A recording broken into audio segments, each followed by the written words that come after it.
Monsieur Luc Michel, vous êtes géopoliticien belge, spécialiste des questions internationales. Merci beaucoup de vouloir accorder cet entretien à la radio francophone iranienne. Michel, quelle analyse portez-vous sur cette nouvelle initiative présentée par les Russes et, pour être précis, par le président russe Vladimir Poutine pour trouver une solution à la question syrienne? Mais écoutez, je pense que c'est un peu de la diplomatie par l'absurde, c'est-à-dire que qui veut mettre la politique américaine et atlantiste au pied du mur, au pied de ses contradictions et au pied de ses mensonges, puisque on sait actuellement que la guerre au terrorisme est en fait un prétexte pour relancer des factions djihadistes sous prétexte de relancer l'armée syrienne libre. On a une politique qui est directement une politique de soutien à des groupes comme Al-Nusra, donc à Al-Qaïda en Syrie.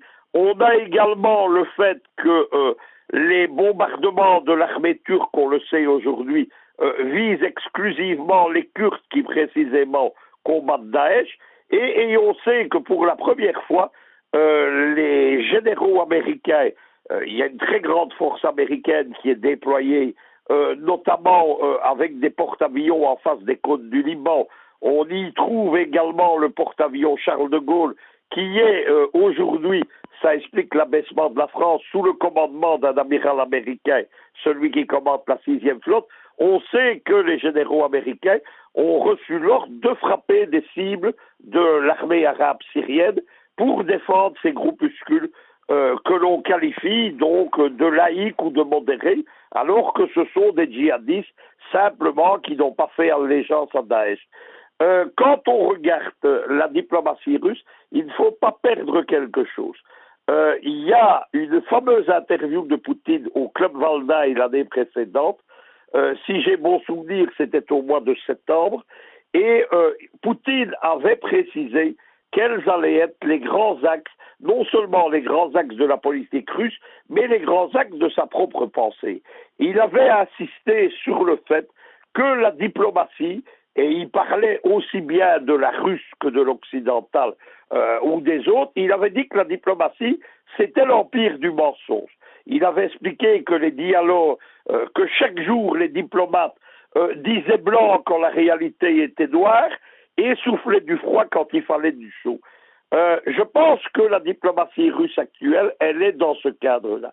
Il ne faut pas croire que Poutine, c'est quelqu'un de naïf, évidemment. Ce sont au contraire les dirigeants russes, ce sont des gens qui pratiquent ce qu'on appelle la real politique, ce sont des gens qui sont de la stature de dirigeants français comme le cardinal de Richelieu ou le général de Gaulle. Ce sont des gens qui sont de la stature de Bismarck, qui est précisément le créateur de cette réelle politique. Et donc, je pense qu'ils veulent mettre les Américains au pied du mur. Quand les Russes parlent des Occidentaux en disant nos partenaires ou nos amis, il y a une ironie. L'ironie, elle a toujours fait partie du langage de la diplomatie, mais aussi de la politique russe. Et il est bien certain qu'ils savent très bien que tout le bloc américano-occidental actuellement est mobilisé contre la Russie et accessoirement contre la Chine, puisque, comme je vous l'ai expliqué dans une précédente interview, la cible immédiate, c'est Moscou, la cible à long terme, c'est Pékin. Ils savent également, les dirigeants russes, que le but, c'est de renverser le gouvernement de Bachar el-Assad, de chasser les Russes de leur base navale de Tartous. Si les Russes n'ont pas une base en Méditerranée orientale, leur présence à Sébastopol perd une grande partie de sa signifiance géopolitique et géostratégique. Depuis Catherine la Grande, la présence de la flotte russe en Méditerranée implique évidemment le contrôle de la Crimée, qu'elle avait arrachée aux Turcs ottomans, et implique évidemment dans l'autre sens une présence au large des côtes du Liban de ce qu'on appelait à l'époque le Levant. Les stratèges russes savent tout ça. Ils savent que le but de la guerre de Syrie, c'est une bataille par ricochet et que en détruisant le régime de Bachar el-Assad, évidemment, on veut détruire l'un des alliés les plus sûrs de la Russie et on veut également isoler l'Iran en sachant que de facto Téhéran est l'allié de la Russie au Proche-Orient. Ceci d'autant plus depuis que votre pays a rejoint l'organisation de coopération de Shanghai au mois de juillet. À partir de ce moment-là, je pense qu'il faut voir sous un seul angle les déclarations russes, c'est-à-dire c'est la façon de démontrer l'hypocrisie et la politique criminelle des États-Unis et de l'OTAN en Syrie, en Irak et dans l'ensemble du Proche-Orient. Ils savent très bien, d'une part, que les Américains ne veulent pas mettre de troupes au sol. C'est pour ça qu'ils pratiquent cette politique qui est d'utiliser des bombardements classiques et des bombardements par drone. C'est la politique américaine, c'est le concept qu'on appelait dans les années 80 au sein de l'OTAN l'Airland Battle, c'est-à-dire gagner la guerre à partir du ciel. C'est une géostratégie américaine prédominante depuis la Seconde Guerre mondiale. Elle n'a jamais permis de gagner une guerre. Luc Michel, les Russes se mettent en garde, les Américains, les États-Unis, contre tout aventurisme militaire. Le ministre russe des Affaires étrangères, Sergei Lavrov, l'a dit, toute erreur risquerait de rendre la situation incontrôlable en Syrie. Mais on est au cœur, évidemment, de ce que veulent les Russes. Vous savez, on a l'impression, moi je suis un ami de la Russie, je suis un ami de 30 ans, quand on est un ami, on peut parfois avoir un œil critique, on a un peu l'impression que la diplomatie russe, elle est composée un peu comme dans les mauvais films policiers américains, il y a le bon et le méchant. Ici, Poutine a été le bon, et Lavrov vient un peu refroidir les choses. Ce qu'ils ont démontré par leur proposition, précisément, c'est que le seul qui assurait un reste de stabilité au Levant, c'était Bachar el-Assad, avec son alliance avec le Hezbollah libanais et avec surtout Téhéran, puisqu'on est dans un axe géopolitique qui est Hezbollah, Damas, Téhéran. Ce qu'ils ont démontré là, c'est ça. C'est-à-dire que le seul, précisément, qui a assuré un maintien de stabilité, un contrôle de presque toutes les grandes villes syriennes, à l'exception de Raqqa, qui est la capitale de facto de Daesh. Les seuls qui ont aussi, c'est quelque chose que je répète en Afrique tous les jours. Vous savez que je travaille pour la grande télévision panafricaine Afrique Média, et on parle quasiment toutes les semaines de Boko Haram.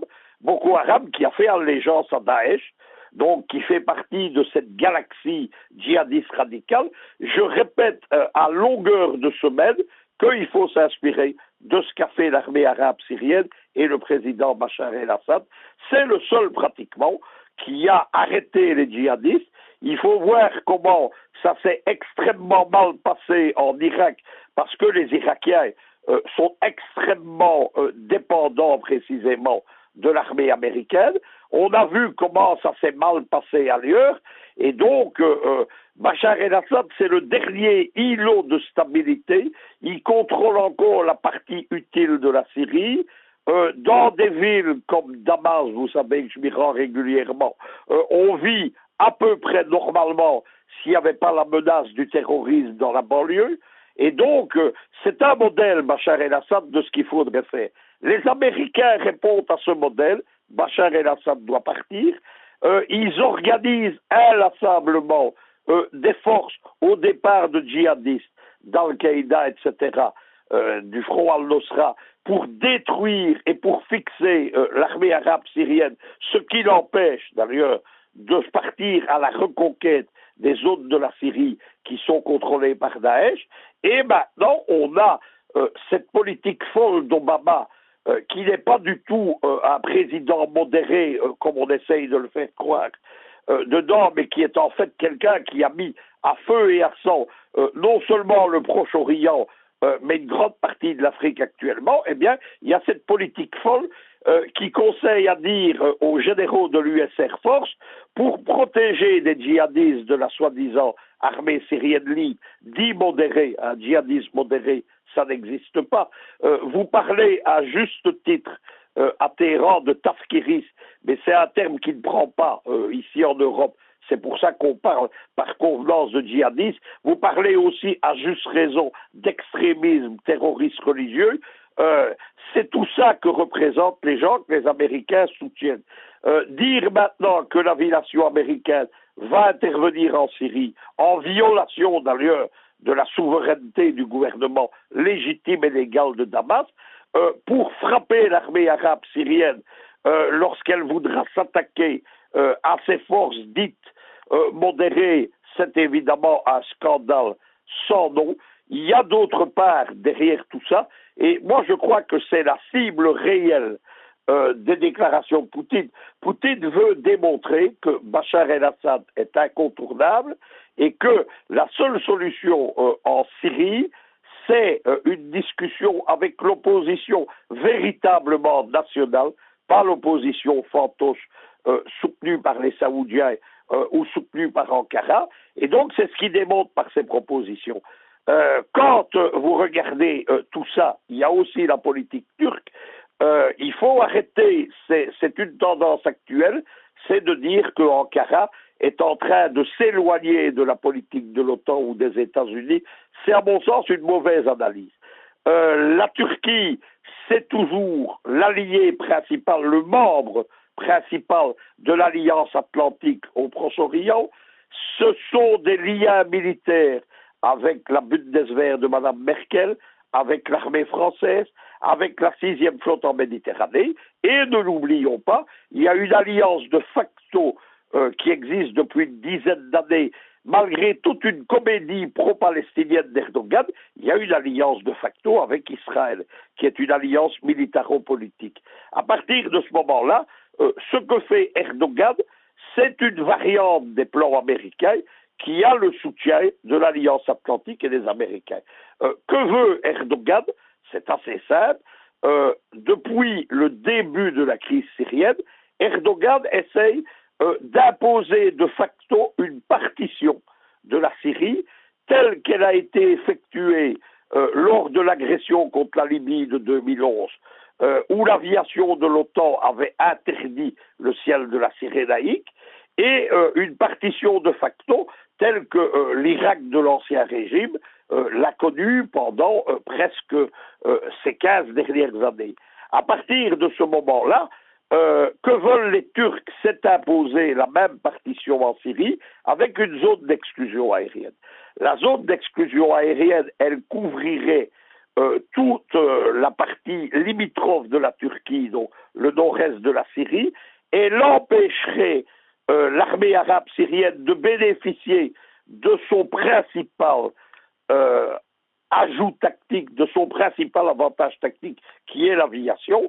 Et quand on voit ce que fait l'aviation turque aujourd'hui, la no-fly zone viserait à frapper les forces de Bachar el-Assad et les forces turques, c'est-à-dire tout sauf combattre Daesh.